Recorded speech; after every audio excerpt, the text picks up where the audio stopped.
Now that Jordan Peterson, our favorite clinical psychologist and one of our favorite Canadians, is back from the brink of death, we can finally discuss his brief yet thought-provoking comparison between Christianity and Islam.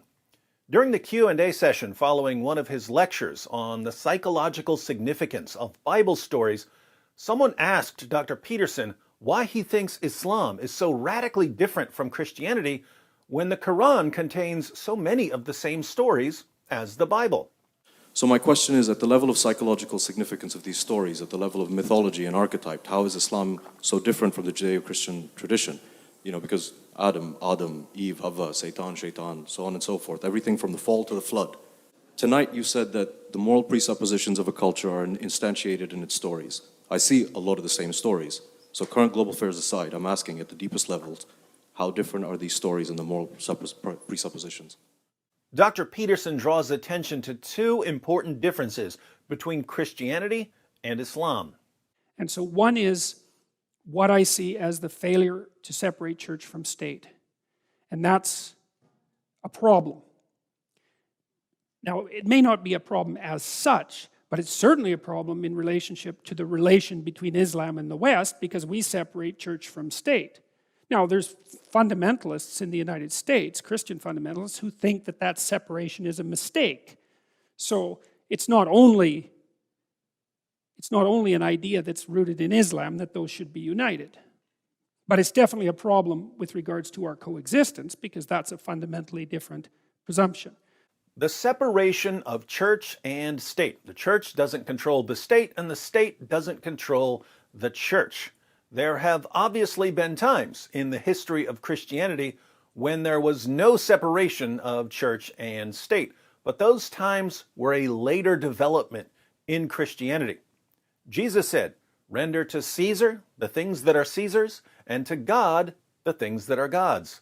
We can have dual obligations, obligations to the state and obligations to God. For 3 centuries, it never occurred to Christians that they should be controlling world governments.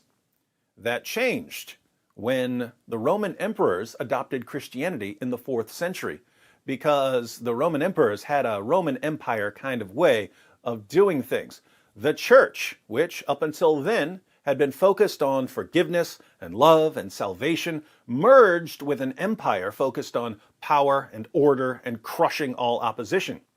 Not surprisingly, the merger resulted in a church that all too often focused on power and on crushing all opposition.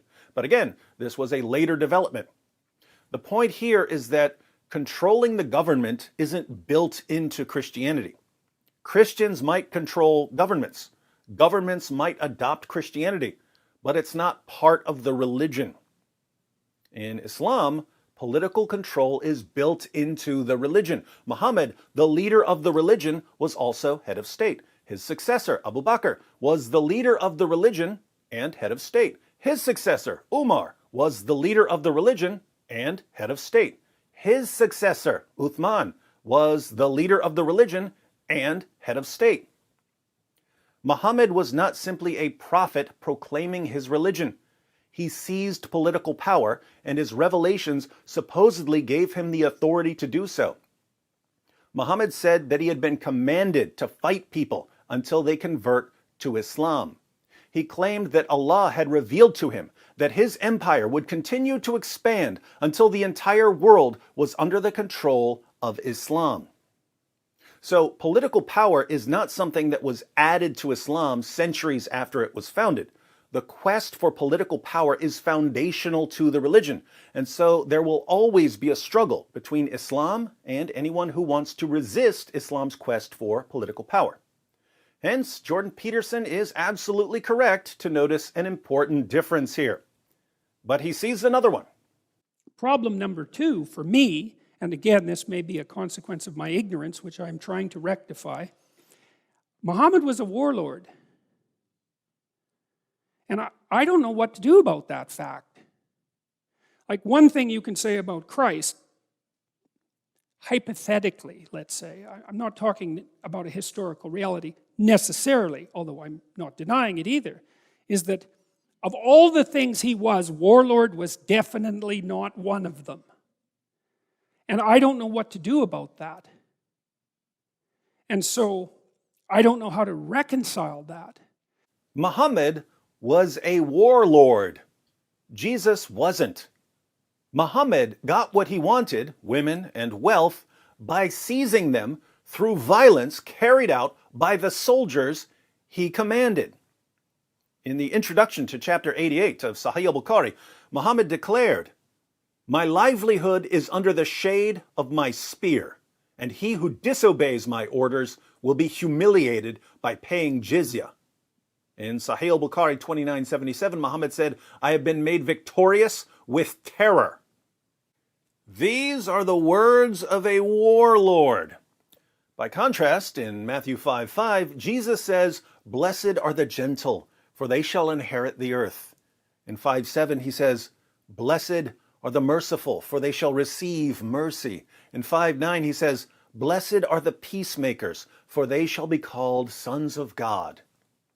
Later, in the same chapter, he commands his followers, "Love your enemies and pray for those who persecute you." In John 18:36, Jesus is being questioned by Pontius Pilate, who wants to know what Jesus did to upset people so much that they'd want him crucified. Jesus says, "My kingdom is not of this world. If my kingdom were of this world, then my servants would be fighting so that I would not be handed over to the Jews. But as it is, my kingdom is not of this realm." These are not the words of a warlord. Why is this relevant? Well, Christians are supposed to strive to be more Christ-like. Muslims are supposed to strive to be more Muhammad-like.